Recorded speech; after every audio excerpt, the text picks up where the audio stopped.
Hey everybody, in this video we're going to talk about a couple of things that I get asked about all the time when people start transitioning from that indoor setup to outdoors. What can you expect? Let's get into it.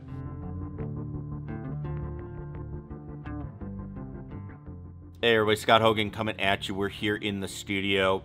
Again, we're going to talk a little bit about some of these indoor things. How do you start transitioning outside?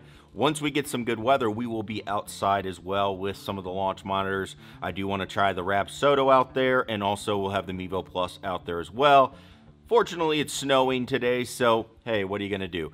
But we will be out there very soon. Before we get into the video, make sure you check out that subscribe button down below, and also check out our website for our online learning. We've had some great achievements so far in our boot camps. Make sure if you're looking for help in your game, you head over to scotthogangolf.com and see what we have going on over there. Get help with your game as we go. All right, so let's start talking about what do I hear, or what's the questions I get when people go from indoors to outdoors? What's the things that you have to look out for? So number one is going to be, you have to be very conscious of gear effect when you are hitting shots outside. So if you're not familiar with what gear effect is, basically what happens when you do not hit the ball in the middle of the golf club. I have a lot of people that go from indoor to outdoors and they see a certain ball flight, and then when they go outside, they actually see the complete opposite. This is true when I taught with TrackMans, FlightScope X2s. I've taught with pretty much every launch monitor, and this always is true. Now, some launch monitors will read that gear effect. It really kind of depends, but I definitely wouldn't bank on it. I'm always trying to get people to hit the ball in the middle of the face first, because that's when you're going to get the best reads for what is going on in your launch monitor. So if you're somebody that you are seeing, maybe inside you see a ball that is fading with your driver, but outside you're seeing a hook, check out where you're striking it. That could be a shot that's on the toe of the face. Vice versa, if you're somebody that's seeing it go left inside, but you're seeing it go into the big fade outside, double check it. Make sure you're not hitting it on the heel, having a heel fade. Sometimes your launch monitors, no matter which one, is not picking up on that quick enough to be able to give you that ball flight. So keep that in mind. Again, that's across the spectrum, something that you need to check. Now, the second thing that you have to prepare yourself for is the elements, wind. I get a lot of people that will say, hey, I'm hitting a fade or a draw inside, but I get outside and I am not getting that ball flight. Well, a couple of things that you have to be aware of. One is wind. Wind has a massive effect on the golf ball, especially if it's a crosswind or it's into the wind. If you're into the wind and you hit a little bit of a fade, it's going to turn into a bigger fade. Same thing with the hook. It will turn a draw into a bigger hook. If you're a crosswind, a shot that starts right is going to start moving a certain direction, especially if you're getting anything, 10, 12, 15 miles per hour. Like we do a lot, especially where I'm at here in Chicago, we get that a ton in the early spring and in the fall. That ball is going to move, so you kind of have to throw out the, hey, this is what my ball flight's been doing, and you have to play the wind. The same thing can be said if you're getting a lot of moisture on the ground. Moisture will affect how the golf ball spins. It affects the amount of friction you're going to get from club face to ball. So if you're hitting shots outside and you're starting to see that there's moisture on the ground, you are going to have a different ball flight.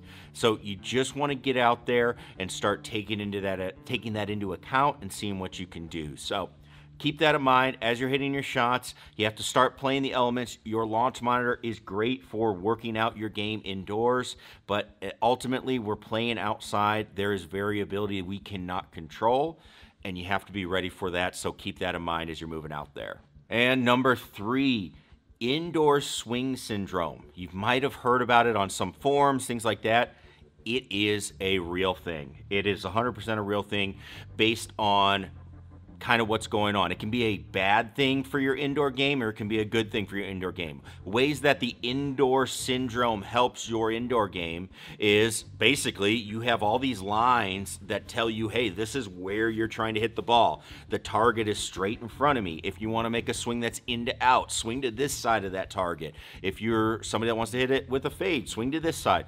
All of those things can really help. And when you go outside, you actually have a big issue because aiming becomes a big problem. So one of the things that I have people work on is try to swing at certain parts of the golf course. If I draw a line straight at the middle of the green and I'm trying to hit a draw, well, feel like your swing is going at the right part of the green if you're a right-handed player.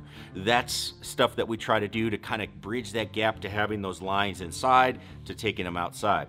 Now, on the flip side, indoor swing syndrome can hurt you because you start swinging differently because you're in a confined space. I get a lot of people that do that, especially in my setup where we have the roof on and then some of the bars in the back. Even though they have 2 or 3 feet from any of those obstacles, it still can mentally affect them and how they're swinging. So you do have to work a little bit around that too. What I would recommend is get a camera out, start looking at, hey, if I hit the ball good outside, why am I changing things inside or vice versa?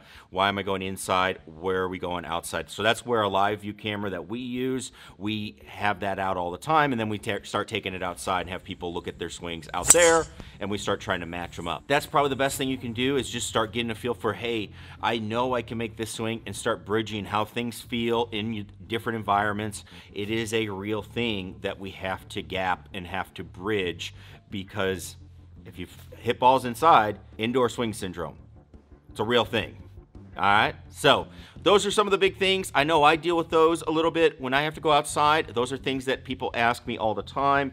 And when I take people out on the course for an in-person lesson, or people send me videos from their lessons when they are out on their course and send it to me via Coach Now, these are things that we are typically addressing. So hopefully this will help you out with your game and help you shoot lower scores outside and see the benefits of what's going on with your game indoors. So thanks everybody for tuning in. If you like the video, please click that subscribe button down below. And as always, we will see you in the next video.